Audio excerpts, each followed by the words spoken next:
We just finished with our first session together. Do you have anything that you would like to recap and share? It was amazing. You are amazing. So the recap from our session was that we talked a bunch. We talked a lot about self-love and how I don't have really a clear vision of what that is or felt like, but Heather had me talk about other relationships in my life where I did feel that. We did some to draw some things and tear up some things, and but the best part for me was we did a meditation at the end, and in the meditation Heather guided me towards finding a memory that was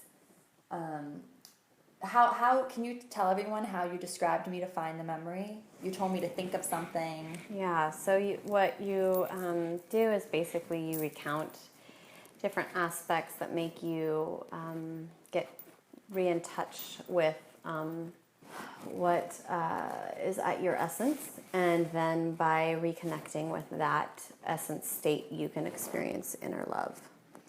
Yeah, so she had me pull a memory, and I tried some other memories, and she was like, no. And then finally I pulled this memory of being a little kid when I was 9, 10, 11, and I lived with my dad. We had a lot of land, so we had like a barn and a big stone wall and tons of forest, and one of my favorite things and happiest memories was just, I used to just walk on this stone wall, like just forward and back for like an hour or 45 minutes. I'd also run around the yard with my dog and like sing and fly and like things that kids do. But for me, even at that really young age, there was something about just walking on the wall that was very meditative and healing. And I'd think of stories and kind of fantasize as kids do, but I also kind of had to pay attention because the wall was, it wasn't a smooth wall. You kind of have to like place your footing, and it was just very rhythmic. And with what Heather said at that point in the meditation, she was like telling me to be that girl again on the wall, and I was so vividly able to do it, like be right there, and like see my dog and the bee and the wall and feel it under my feet. It was really amazing, and she said that that's self-love. So can you tell people a little bit more about that? Can you tell people about that? Did you feel like it was self-love? I didn't feel like it was self-love. I felt like I was just reliving this incredibly powerful, this just incredibly great memory from when I was so young, that I was just doing this because it was just joyful to me, and I had no agenda. Like the stories I was thinking about when I was on this wall weren't stories that I planned to like write later and like happy bestsellers. There was nothing like productive about doing it, except that it was just innate and it was just joyful, and I was just happy. And Heather said the word like innocent, and that really resonated with me. Like this was just an innocent child being happy and just doing what children do, and it was connecting me to a time and place in my life when I didn't have any agenda. Like it was my agenda-less self, was what I said to Heather. And connecting into my agenda-less self is self-love. I'm still struggling to make all the connections, but that's okay. Help me. So what was so meaningful about it for you? Just because I didn't have, as I said, like any agenda or goals, and I wasn't doing it because like my mom or dad or society said I should. It was just the real me, the core me. Mm-hmm. Did you have love for that core part of you? And I had love for that core part of me, yes. Like I don't think as a little kid I was like, I love myself as I walk on this wall, but like looking back, it was just so naturally me. It was like my essence, I guess. Mm-hmm.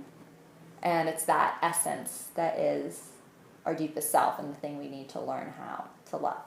Mm-hmm. Yeah. So my new thing is that I need to find an activity that is something that I just naturally really want to do, like akin to wall walking, like a grown-up equivalent. Mm-hmm. So I have some ideas of what that could be, but Heather said for her it's like writing, for me, I could see it be like going for a long walk and not listening to a podcast and not listening to music and not listening to or thinking about what I want to podcast about, just like, or it could be doing some writing about a course I've had on the back burner and I just like really want to work on. And Heather was saying that when she allows herself to just connect with that essence, your core sort of agendaless child self, and do whatever it is they want to do for as long as they want to do it, then you still get a lot done later in the day just because you're happy, I guess. And then because you're in a space that you've wanted to be in for the whole first part of your day, you naturally cultivate better energy throughout the day and, you know, are just like your best self basically in all your interactions because you've had this kind of connection with your true agendaless self. Yeah, you can create your activities out of an alignment with your own authentic self and your values, and that way you're creating a lifestyle that's going to feel really good for you. Yeah. And then to pick up and talk a little bit about alignment, when I first met Heather, one of the things I said was, like, I don't feel as aligned as I should be. Like, I feel like I should be, as a yoga teacher, like, doing yoga more and making myself meditate more and be on this, like, strict schedule of, like, I get up at 6 and I meditate. But I haven't been forcing myself to do that. Instead, I just kind of do my practice best I can.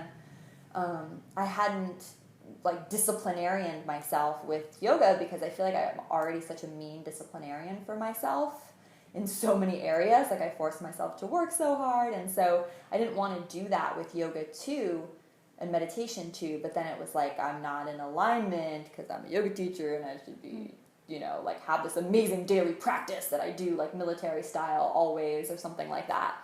But what she introduced to me is that there's this whole other way of being aligned, which is just connecting with this, like, essence child and then doing what that essence child wants to do, and then it's just like, boom, you're aligned for the rest of the day.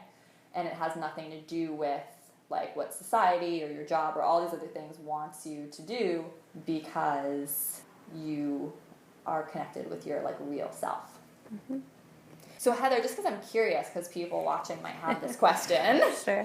What do you tell clients who, like, for you or me, like, we're in this really privileged position of, like, being able to design our own schedules, right? So, like, what do you tell your clients who's like a lawyer, for example? Like, if you do this exercise with her, how does she get to, like, be her child in the morning before she does anything else? Do you know what I mean? Just in case we have viewers who are, like, in more traditional job situations. It's so funny because I just had a session with a lawyer. So in order to do things out of alignment, it's actually more about shifting your perspective back to where you're orienting from. So you can design a life around creating meaning and fulfillment and authenticity in a lifestyle that is not necessarily flexible per se. Because I always love to reference Viktor Frankl, who I loved. Great book, Man's Search for Meaning. Yeah, and I might misquote this particular one, but the decision or the perspective between what happens to us and how we react that makes us human, uniquely human. And that is what's important to actually get to. So it's not necessarily what you're doing in your day, but it's how you're doing what you're doing in your day. So even the most stressful job, as long as you're building in meaning, because most people, when they really find their career, and that's what the butterfly interviews are about, is people that might have found themselves in careers or in places where they were not happy with something going on and were willing to have courage to move out of that position into a greater position of authenticity and something that would give them meaning. So when we are creating a lifestyle that's around that, as long as you have either identified that you no longer want to do the career or you found a career you like, you might be setting the career up in a way that doesn't benefit you, even though it might be the right career for you. So if that answers the question. A little bit. I think people just have to hire you and to have you coach them, because I feel, you know, when we started this, I was telling you I feel like lonely and I'm working from home all the time. And then now that we've talked a little bit about how to do this, I'm like, wow, I'm excited because I'm in this actually privileged position. Like when you said, and when you wake up and you feel like you write, and I asked her for how long, and she says like, as long as I want to, which is just like really spoiled and luxurious and awesome. And I'm like, you know, I kind of am in that same position in a lot of ways. So, and then you're hyper productive once you finish, apparently, according to Heather. I'm gonna try it out. Well, you'll hear about it next time. I'm gonna try it all week.